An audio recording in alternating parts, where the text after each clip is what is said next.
Welcome to WhiskyCast, cask strength conversation featuring news and interviews from the world of whiskey. I'm Mark Gillespie. This is episode number 689 for April 15th, 2018. Coming up in a few minutes. That was a zany experiment that kind of turned into a runaway success for us. So I got a text message from a friend of mine at a local winery, and he wanted to swap barrels. They wanted to do a wine finished in a whiskey barrel, and we were looking to do a whiskey finished in a wine barrel. If it's a hobby, and that's going to be fine if that's how you're thinking of it. But if you want it to be a business, you need some degree of scale, I think, from the beginning, because going from small to big scale is tricky. Once you're up and running, you don't have the time to go out and plan a second startup. Friday night, our team was out in force at the American Whiskey Convention in Philadelphia. Logan Snyder and the fledgling Eight Oaks Distillery in New Tripoli, Pennsylvania, were making their debut festival appearance. But James Yoakum was pouring drinks at his distillery across the Delaware River in Camden, New Jersey, and thinking about his future Friday night. We met James last year as he was trying to make Cooper River Distillers a success in a city that's seen much better days. And last week, he announced that the distillery will be closing its doors for good 3 weeks from now. Optimism and a reality check collide on this week's WhiskyCast In-Depth. I'll also have the calendar of events, this week's Your Voice, and the What I'm Tasting This Week department, all coming up on this week's WhiskyCast. WhiskyCast, brought to you by Redbreast, the definitive single pot-still Irish whiskey. Those in the know Redbreast. This is Whisky, Johnny Walker's Scotch whisky, from this place and these people, Scotch makers, creating the bold and complex flavour of Johnny Walker Black Label. Step right up. Let's get started with the week's news. It's brought to you by Highland Park. And once again this week, we have to talk about the threat of trade sanctions that could affect the whiskey business. This time around, Russia is threatening to ban imports of whiskey and other spirits made in the U.S., Great Britain, and other countries. The Telegraph reports Russia's parliament is considering the move to retaliate for new sanctions imposed by those countries in the wake of an assassination attempt on a former Russian spy now living in the UK, an attack widely believed to have been carried out by the Russians. This weekend's Allied attacks on Syrian chemical weapons facilities may only cement Russia's resolve, since the Russian government has been backing Syria and trying to block diplomatic attempts to hold Syria accountable for its latest chemical weapons attack on its own citizens. Now, you might recall that we reported back in February that previous European Union sanctions have already eliminated most direct Scotch whiskey exports to Russia. Those shipments generally go through Latvia now, which is not subject to the EU sanctions. Russia is also one of the smaller export markets for American whiskeys as well, and Russian officials have a long track record for using their bureaucracy as a way to make it harder for American whiskeys to be sold in that country.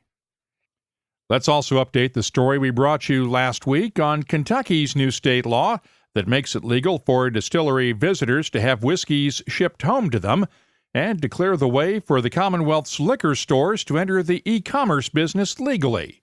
Governor Matt Bevin signed House Bill 400 into law Friday, and as we mentioned last week, the so-called emergency language in that bill allows it to take effect immediately, just in time for the Kentucky Derby May 5th, and the thousands of tourists that will visit Churchill Downs, and likely a distillery or two. We also have an update on the shipping situation that's been affecting a number of online whiskey retailers recently. FedEx has now opened up shipping of whiskeys to consumers in 10 more states: Connecticut, Delaware, Maine, Maryland, Massachusetts, New Jersey, Rhode Island, Vermont, Florida, and Texas. As we mentioned last week, FedEx had changed its policies recently to block whiskey shipments to states that did not specifically allow them, after previously working on an opt-out basis. And 4 Kentucky distilleries celebrated milestones this week. Heaven Hill filled its 8 millionth barrel of whiskey since the Shapira family founded the company in 1935, while Buffalo Trace had a ceremony to fill its 7 millionth barrel. Terracentia's O.Z. Tyler in Owensboro put its first bourbon on sale at the distillery Thursday, and Luxco's new Lux Row Distillery in Bardstown had its grand opening on Wednesday. They've been quietly laying down whiskey for a couple of months now, but for Luxco's head distiller and master blender, John Rempe, Wednesday was the day he had been waiting for. It's just kind of a surreal feeling. We've been, for over 2 years, we've been down here building this thing, and to finally see it open and come to life, and people walking in and out of the doors and visiting and giving tours. It's, like I said, it's just kind of surreal, but it's just like an incredible feeling. And you finally have your own distillery to play with now. You've been working with other people's whiskeys for a long time, but pretty soon here you're going to have your own stuff.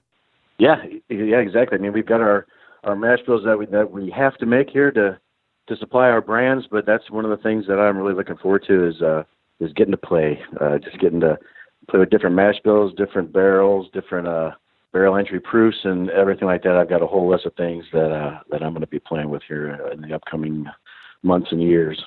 So what was it like when you saw the first still run a few weeks ago? I know that it's been open for a month or two now, but that you've been producing. But what was it like seeing that first spirit come off the still? Oh, it was just an incredible experience. Like I said, we've been building this, for a couple of years now, and actually see that new make coming out of that spirit safe and heading back towards our barrel room to get ready to be put in the barrels. It was just, it's kind of unbelievable. You work in this industry for as long as I have, and to finally be a part of, the distillery that is actually making the whiskey, it's a great feeling.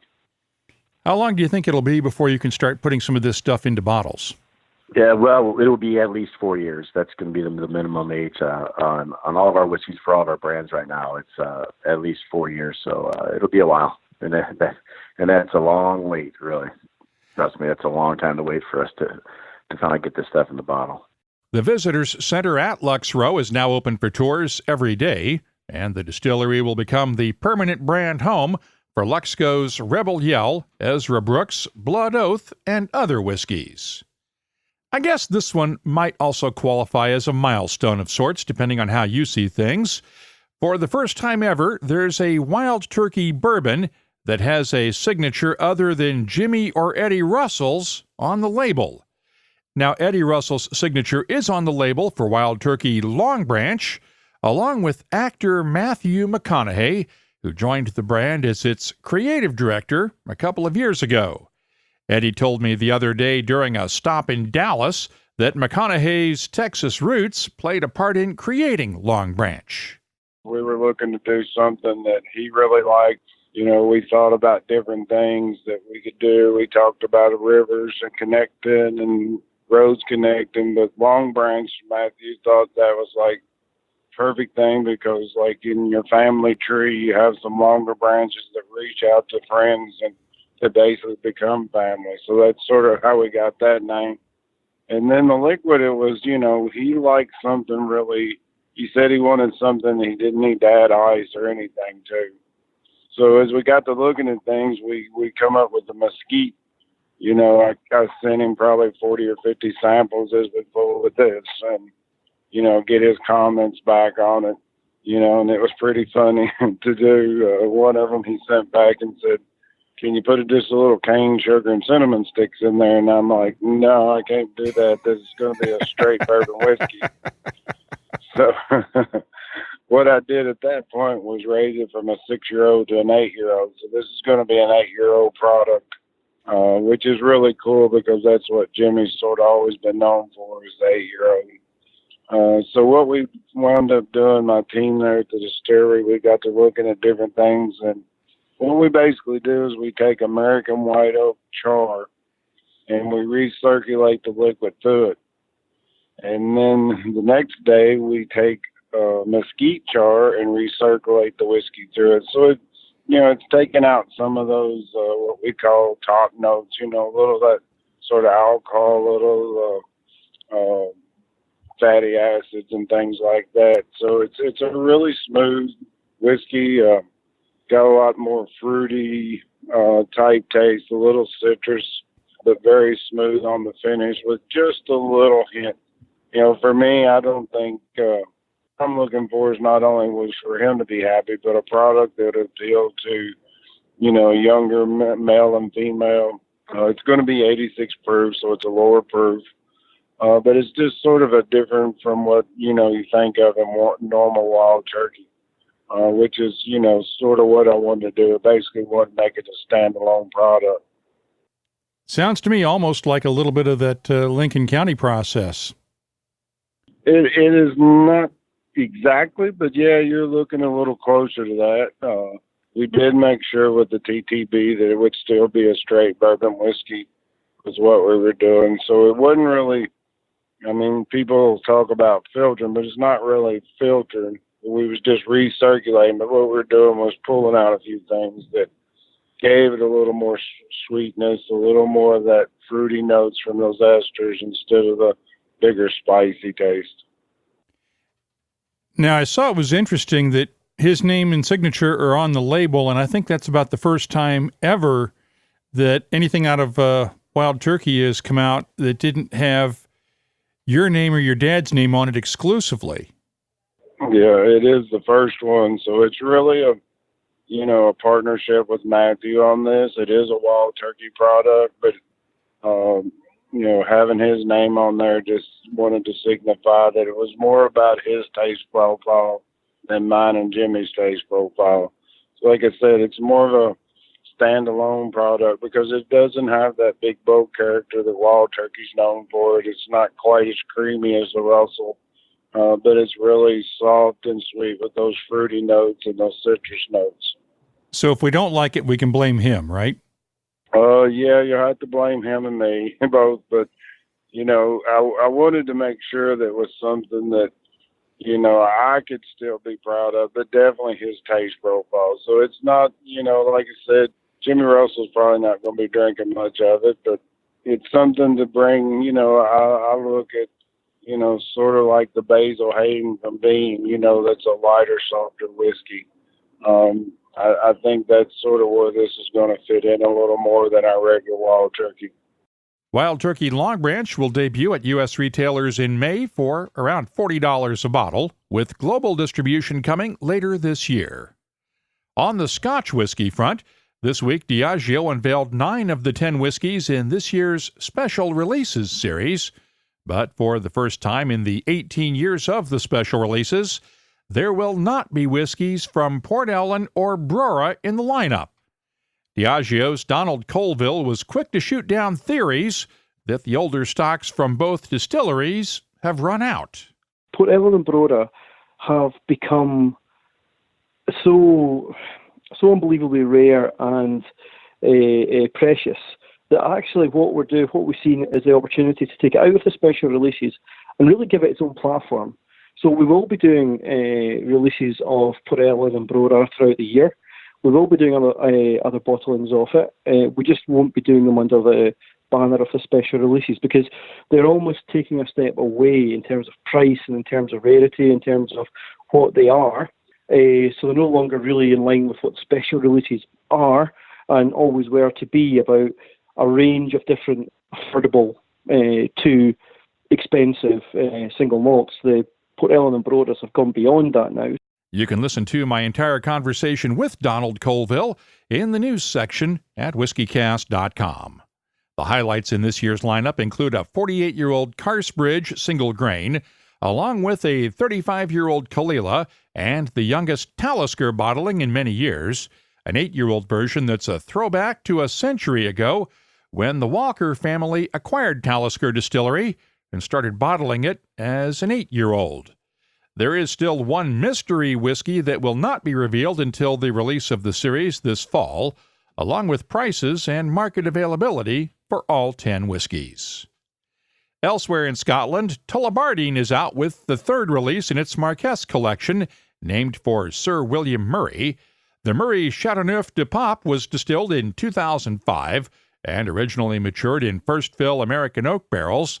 then filled into wine barriques from France's Rhone vineyards. It'll be available in selected markets for a recommended retail price of £49 a bottle. That's around $70 at current exchange rates. The Balvenie is marking the 25th anniversary of the launch of its 12-year-old Doublewood expression this year with 2 releases. There's a limited edition anniversary bottling of the Doublewood 12 that will be available in the U.S. starting this month, and the Balvenie will release a 25-year-old version in July. There's no word yet on pricing for that one. And the Glenrothes has released its latest edition, the 2004 vintage. Like most of the vintage releases from the Glenrothes, was matured in American Oak X sherry casks. It's available for around $65 a bottle in the U.S., and prices will vary in other markets. I had the chance to taste it earlier this month. I'll have my tasting notes for it later on. Finally, you might have heard about the Great Senate Bourbon Throwdown a while back, when Senate Minority Leader Chuck Schumer of New York was visiting his good friend, Senate Majority Leader Mitch McConnell of Kentucky. During a joint appearance at the University of Louisville, Schumer tried to get McConnell's goat by touting the quality of New York's bourbons, then gave McConnell a bottle of Widow Jane bourbon from Brooklyn. If you know the Widow Jane backstory, you can guess what's coming. You see, Schumer lives near the distillery in Brooklyn and thought he was touting a bourbon made in the neighborhood. But Widow Jane gets that bourbon from Kentucky and cuts it with New York State water before bottling it in Brooklyn. The thing is, McConnell knew that. I ran into Widow Jane head distiller Vince Olison Friday night at the American Whiskey Convention in Philadelphia. So that was a scenario that I think we handled rather well. It played out a little unfortunately for Chuck Schumer, and I think he meant well by it, but we tried to come out as soon as we could and be ahead of the situation to say, look, we've always been upfront about the fact that this is not a Brooklyn-made product, but I totally understand why he had the gesture made. He was trying to support what he thought was a locally made product and didn't do the research ahead of time. Probably, yes. What did you think when you saw that, though, and you're going, oh, no, he didn't? So at the distillery that morning, we were all initially very excited because, wow, we're on this, national coverage TV, but also, wow, this guy is potentially promoting our brand in the wrong light. So, like I said, we just wanted to be ahead of it, and I think we did a really good job of it. We put it on all our social media, blasted it out there, and even worked with Chuck Schumer's press team to make sure that we cleared that up as quickly as possible. What did his press team have to say when they came to you? They were supportive. I mean, mistakes happen. I don't think it's that big of a deal. By the way, they are distilling again at Widow Jane after a recent change in ownership and are laying down stocks of their heirloom bourbons using New York State-grown Bloody Butcher and Wapsie Valley corn for future release. You can keep up with the latest whiskey news all week long at whiskycast.com. The news is brought to you by Highland Park, and we're pleased to announce that Highland Park has renewed its sponsorship of the news each week on WhiskyCast for another year. Look for the Highland Park 12 and 18-year-old single malts, along with Magnus, Full Volume, the Dark, soon to be followed by the Light, and a complete line of travel retail bottlings at a store near you. They're the Orkney single malts with Viking soul. Find out more at highlandparkwhiskey.com. This is whiskey. Johnny Walker's Scotch whiskey. From this place, and these places in that place. These are the people that make it. Aging in oak for 12 long years. See, the land that shapes these people and the people that shape this whiskey all shape how bloody good it tastes. Bold as it is complex. For every step you take, this is Johnny Walker Black Label, friends. Step right up. Can I drink this now? Johnny Walker Black Label Blended Scotch Whiskey. 40% alcohol by volume. Imported by Diageo North America, Norwalk, Connecticut. Please drink responsibly.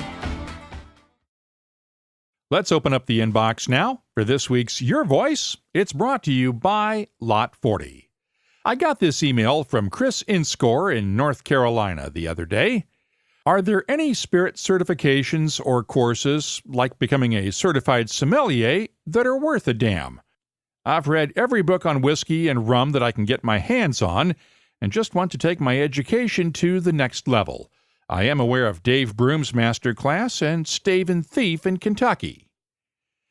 Well, Dave teaches the World Master Class of Whiskey that can be taken online or as a self-paced DVD course, while Stave and Thief offers Executive Bourbon Steward certification classes in Louisville and occasionally other cities. There is one this fall in Chicago, for instance. The Scotch Whisky Experience offers its one-day Scotch Whisky Training School classes in Edinburgh, and then there's the Glasgow-based Whisky Ambassador program that offers classes in 9 different countries around the world, and it's one of the few that is accredited, in this case by the British Institute of Innkeepers. Joe Graham and Sue Bett created the course in 2012.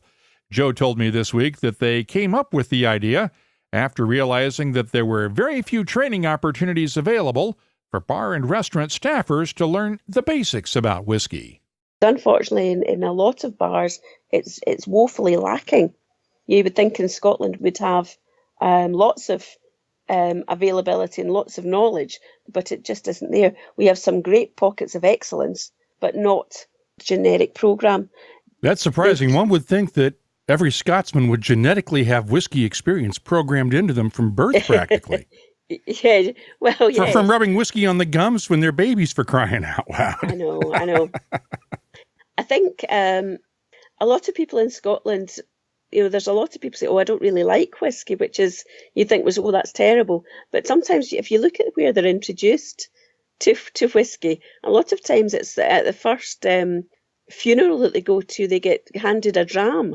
And, the mental connotations between a funeral and whiskey doesn't always go well.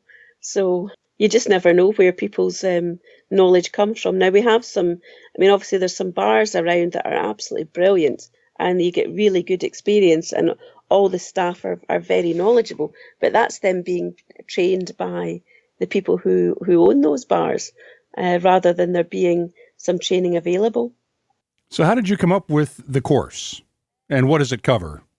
Really, basically, we start off with, we've got the history of Scotch.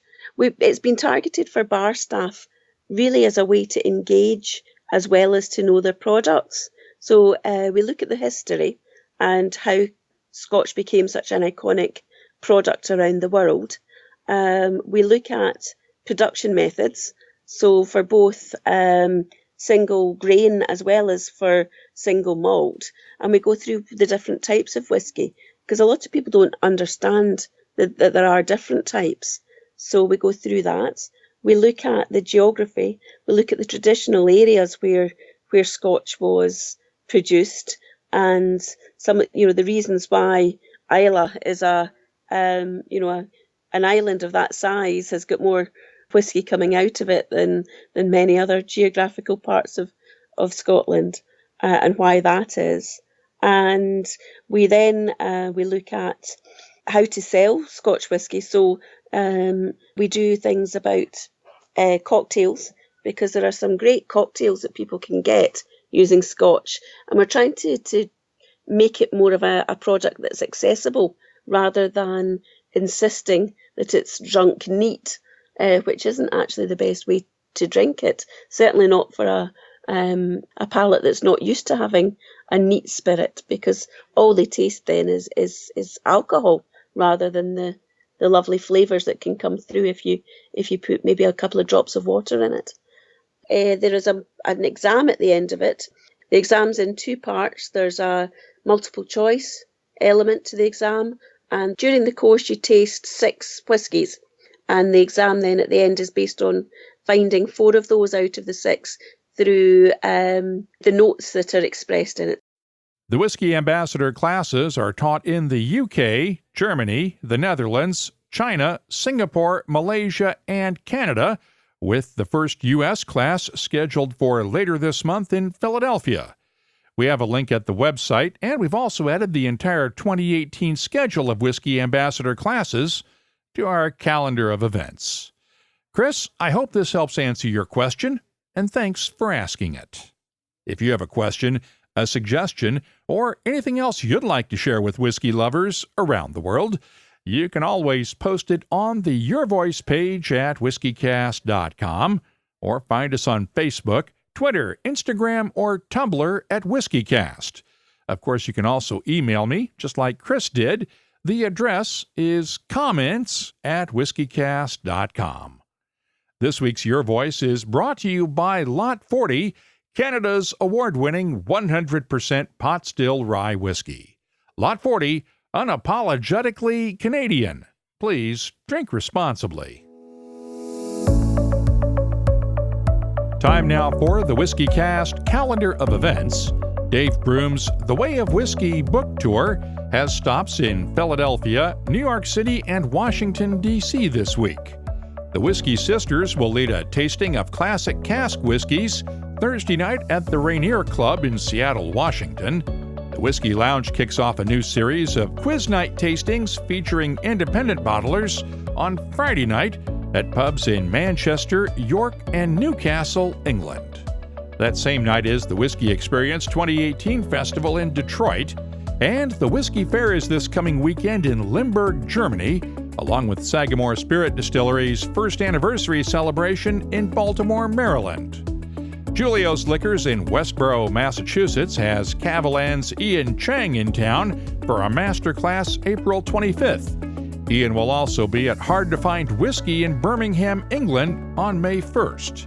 And the Dalmore's Craig Bridger will lead a special dinner presented by K&L Wines at Cut Steakhouse in Beverly Hills, California, April 26th. The Whiskey Extravaganza's spring series of tastings kicks off April 27th at Union Station in Dallas. Right now, we have 295 different whiskey events on our searchable calendar at whiskycast.com, and we're always adding new events. If you have a festival or a tasting coming up, just use the contact form on our website and let us know about it. Redbreast fans have always cherished our whiskey's sherry notes, so we set out to embellish that character. Introducing the Redbreast Listowel edition, a quintessential single pot still Irish whiskey finished in first fill Oloroso sherry casks from Spain's prestigious Bodegas Listowel. Carrying Redbreast's trademark pot still spices and dark dried fruit notes, the Listowel edition is graced with an enduring sherry finish that would be better described as a final act. Discover the newest branch on the Redbreast family tree. WhiskyCast In-Depth is brought to you by Lagavulin. Friday night's American Whiskey Convention in Philadelphia is always one of the more unique events of the year. It's one of the few whiskey shows that is exclusively devoted to American whiskeys of all types, with no Scotches, Irish, or Canadian whiskeys in the room. And that brings out some of the emerging craft distillers who would get lost in the crowd at other shows. 2 years ago, we met David Stein of Hidden Still Spirits in Lebanon, Pennsylvania, and this year, he was finally able to bring his first grain-to-glass straight bourbon to the show. My whole focus on the distillery has been bourbon, and as I went into this, I said I would not release a bourbon until it was at least a straight, which we've done. It's a 70 corn, 20 rye, and 10% malted barley mixture, and we've put out 2 releases with it, barrel strength, and our blended 91 proof. Last year, I discovered an unusual peated bourbon made by Liberty Pole Spirits at the convention. Liberty Pole is located in Washington, Pennsylvania, and history buffs will recall that city as the center of the Whiskey Rebellion during George Washington's presidency. This year, another Pennsylvania farm distillery made its debut. 8 Oaks Distillery in New Tripoli brought a rye whiskey and 2 bourbons, one conventional, the other finished in Pinot Noir wine casks. Logan Snyder looks like he's barely old enough to drink, let alone make whiskey, but he's the head distiller for 8 Oaks, which was founded by his father-in-law. So we got started about 3 years ago. Our co-founder, Chad Butters, was retiring from the Army. He had 25 years in. He's in his mid-40s and was looking for something to do just after his military career. He used his GI Bill to get an education and write himself a business plan for this craft distillery. And then together with my wife and my dad, we worked to build this distillery on our family farm. And now we grow all our own grain for our production process on that farm, and we distill it into whiskey. One of the interesting things I tried tonight was your Pinot Bourbon. Tell me about that one, because a lot of folks would not put Pinot Noir wine and bourbon together, but it seems to work. Yeah, so that was a zany experiment that kind of turned into a runaway success for us. So I got a text message from a friend of mine at a local winery, and he wanted to swap barrels. They wanted to do a wine finished in a whiskey barrel, and we were looking to do a whiskey finished in a wine barrel. So I convinced Chad, our co-founder, to let me have 53 gallons of whiskey, which has quite a bit of value, so we weren't trying to screw it up by sticking it into a barrel that wasn't going to give us a good flavor. But I convinced him that we should give it a try, and we did a 53-gallon barrel of that, and we sold out on that release in about 10 days. So that was pretty clear to us that we're going to continue that as a line. So the way we came up with that is we used a 3-grain mash bill to make our bourbon whiskey. We aged that for about 18 months in New American white oak. We harvested that into stainless steel, and then it spent the last 3 months of its life in a previously used Pinot Noir barrel with French oak. Where are your whiskeys available? So our whiskeys are available in about 15 state stores, mostly in the Lehigh Valley and in the 5 counties region. And then we're also available at Reading Terminal Market, Harrisburg Farmers Market, Easton Farmers Market, and some other local markets in the area. Now, how did you learn to distill? Because you're the one who actually makes this stuff. That's right. So I actually went out to Michigan State University out in Lansing, Michigan. They're one of the few college programs that teaches college-age kids how to make high-proof alcohol for obvious reasons. So I always get flack from people about not going to Penn State. My sister's Penn State alum. I would have loved to go there, but they only have brewing and viticulture. So in my opinion, the Michigan State program is one of the premier ways to educate yourself in the way of craft distillation. We learned a lot there. Chris runs a good program out there. Runs a great program out there. I can't say enough about what we learned out there. From the technical side to the science side to the tradition of it, we picked up a lot of knowledge there, and I feel that has helped us differentiate ourselves from some of the other people that were maybe at Moonshine University or different things like that. I think that college experience for us made a big difference. And then I also interned for a little while at Catskills Distilling up in Bethel, New York. So that's where we got a lot of the knowledge from. What's the goal over a long period? So we're going to continue to focus on whiskey. We really want our whiskey and our Applejack to kind of be our leading brands, our leading products. So Pennsylvania is historically a huge producer of rye whiskey, so we're really proud to bring that back to the market. I have a personal passion for rye whiskey. And then Applejack, obviously being America's kind of quintessential American spirit, that's something that very locally in our area also has a cool factor because we're very Pennsylvania Dutch up in our area. So a lot of people kind of link the Pennsylvania German culture with some of the early spirits and wine produced in our area. I'll have my tasting notes for that Pinot Bourbon in just a few minutes. Now, Eight Oaks was one of many craft distillers presenting their whiskeys Friday night in Philadelphia. Each distillery, the dream of whiskey-loving entrepreneurs hoping to succeed over the long term. Whether you want to call them craft, artisan, or small-scale distillers, the number of distilleries in the U.S. has exploded over the last several years. The American Craft Spirits Association reported a 21% increase in the number of new distilleries in 2016 over the previous year to nearly 1,600 licensed and active distilleries. As we've noted many times before, making whiskey is unlike any other business. For instance, car companies don't have to park their cars in the lot for a few years before they go on sale. But if you want good whiskey, that is exactly what a distiller has to do.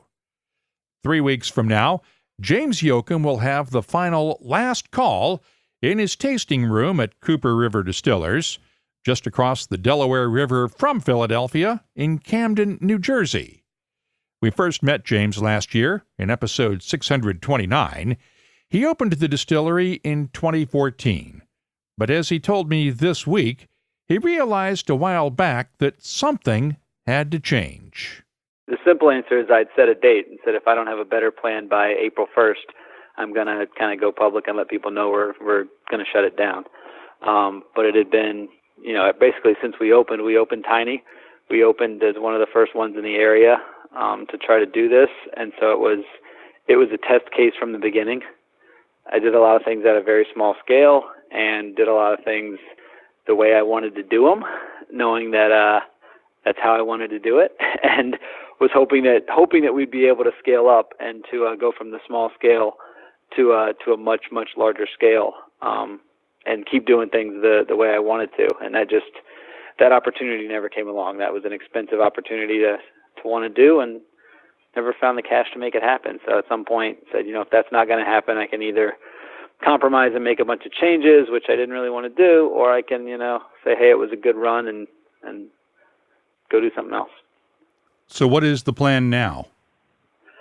So we are still running our tasting room through the rest of the month, which is, I think half of our customers know us as a bottle on the shelf at a liquor store, and half of our customers know us as a tasting room where they come have drinks on weekends here in Camden. So for those folks that like to come visit us in person, we're going to be open every Friday and Saturday as usual through May 5th. And May 5th, of course, is Kentucky Derby and Cinco de Mayo. So we're going to have a big kind of final farewell party for that, which, we've traditionally had some pretty good Kentucky Derby parties here. So we'll have another one of those. And then after May 5th, everything must go. Get all the equipment and booze out of here. Hopefully the booze goes to a good home where the stuff that's aging in barrels eventually makes its way into a bottle in one way or another.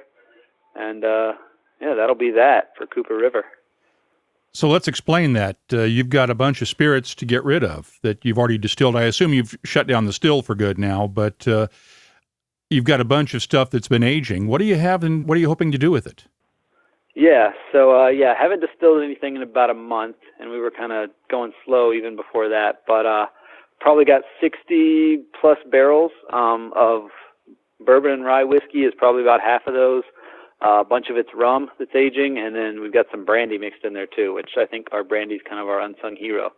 But they're all sitting there aging. We're talking anywhere from 15-gallon barrels up to 53-gallon barrels. Some of them have been there for a month. Some of them are a couple years old. But yeah, it's all sitting here in our bonded licensed facility, and in order for it to go anywhere else, it has to go to another bonded licensed facility that can legally accept the responsibility of aging spirits, I guess. So yeah, that's going to be the plan. We've got two actually that I'm going to bottle this week. We've got another round of bourbon that I'm going to bottle, and a really cool malt whiskey that I'm kind of excited about that it's ready. So I said, let's get it out while we're still here because I think it's something special. But yeah, the rest of these barrels will need to keep aging for some of them months, some of them years, and we'll need to go somewhere else to do that, I guess. So with the bottlings that you're going to do this month, are you going to get those out to retail, or are you going to try to have them at the distillery? What are you going to do with those? They will probably, for the most part, stay here at the distillery. We're sold out of bourbon as of this past weekend, which tends to happen a lot. So the bourbon will probably sell in the next couple weekends while we're open here. This malt whiskey is so weird that I think it almost has to stay here so we can explain it to people. But yeah, we still have some rye whiskey and some rum that we're still filling accounts for our retailers, and expect anything that's in bottles should be pretty easy to get out to the world that way. What are you going to do after this, after Cinco de Mayo and Derby Day? That's a big question for me personally, anyway. Not 100% sure. I don't have a quick, easy, short answer for you, but it seems likely that I'll kind of head back into my previous life in the real estate world, which is what I was up to before. So I've got still have a lot of connections in real estate, may head back into that. And then as I've started kind of unwinding this, it seems like there's also a lot of other distilleries that are looking for consultants of how to avoid this fate. Folks that started at a similar scale, and hopefully I can do a little consulting for those type of people too, and help some other folks grow using some of the lessons I learned. So that could be interesting as well. Let's talk about that. What did you learn that the rest of the craft world can see? Because I know that we've been sort of watching the entire craft distilling industry, waiting to see if there's going to be a shakeout at some point. And with the economy the way it is and the uncertainty the way it is, especially in the distilling business, what lessons can we learn from Cooper River that might help somebody else? Sure. I think, the biggest thing that I say is we just started too small. Because we had the luxury, or I guess the good problem of our problem was always that we couldn't make enough product to keep up with demand. So our stuff has been pretty easy to sell since the first thing we bottled, and it's only gotten better, since the first round of stuff. So the sales end has been pretty good to us, which I think is what people worry about. Big picture, they worry about, the shelves are too crowded and the marketplace is too busy. But for us, that wasn't so much the issue because we were so small.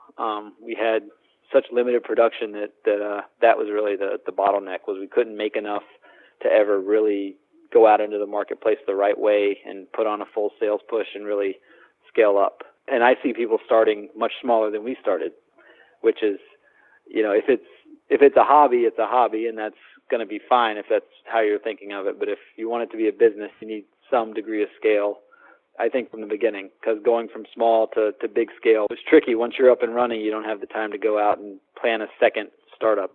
And that's exactly what you're doing. If you're doing an expansion, essentially you're building from scratch all over again, pretty much, right?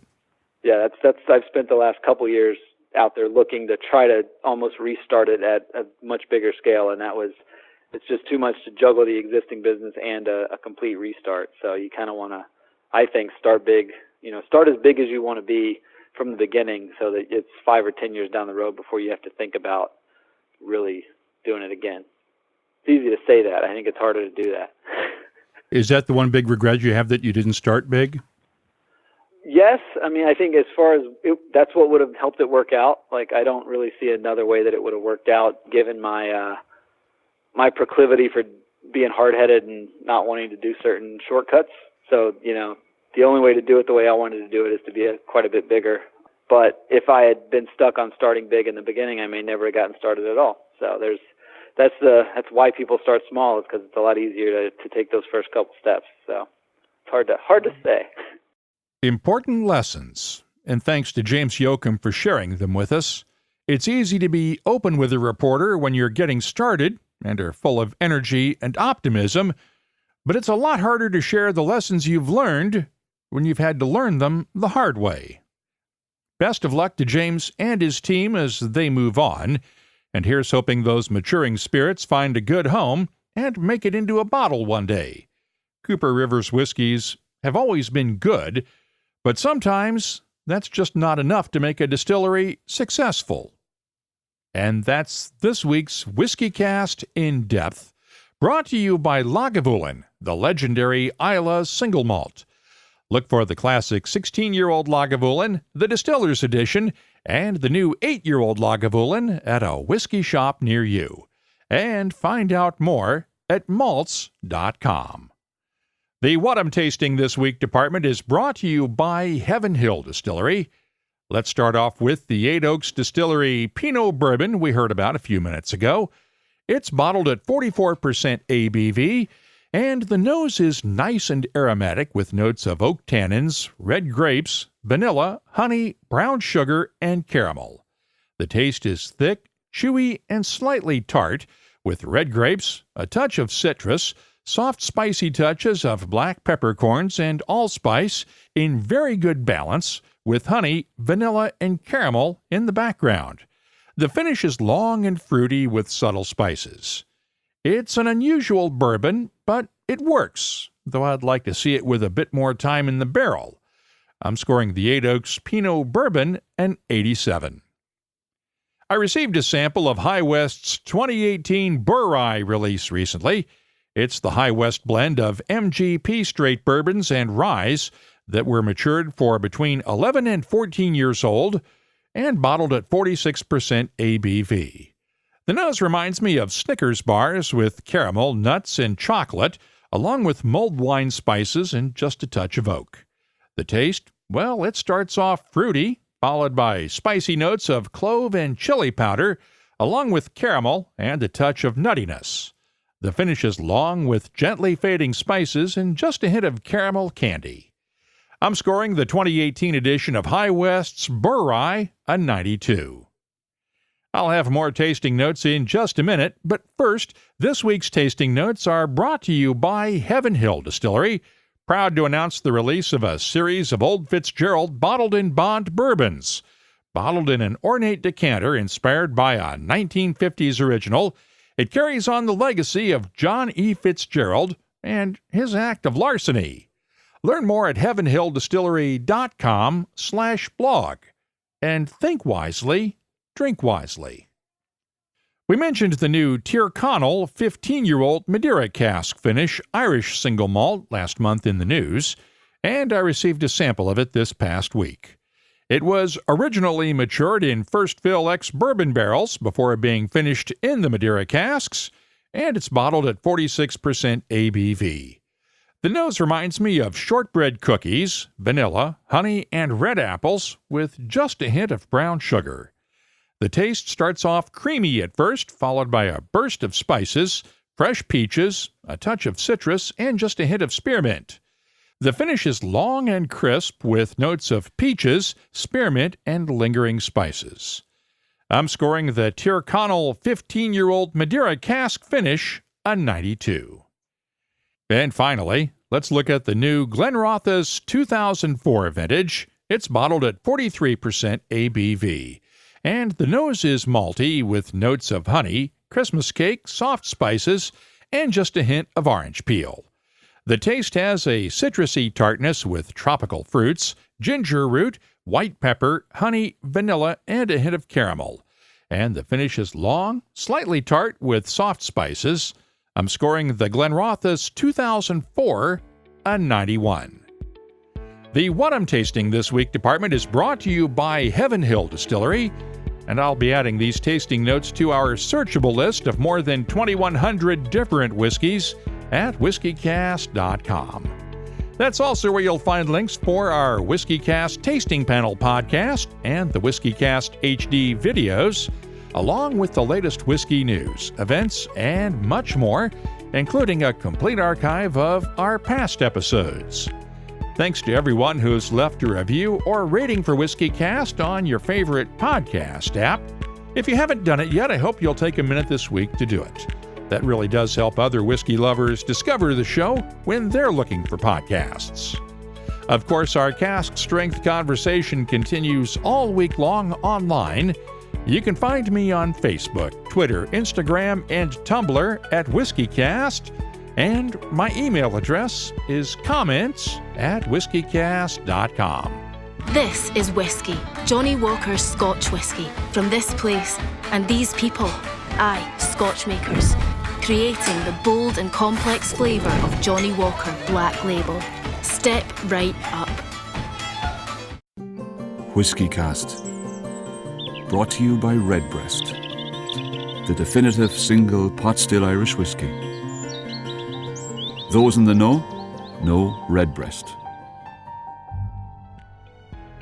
WhiskyCast is a production of Cask Strength Media, copyright 2018, and comes to you from the charming, yet regrettably dry town of Haddonfield, New Jersey.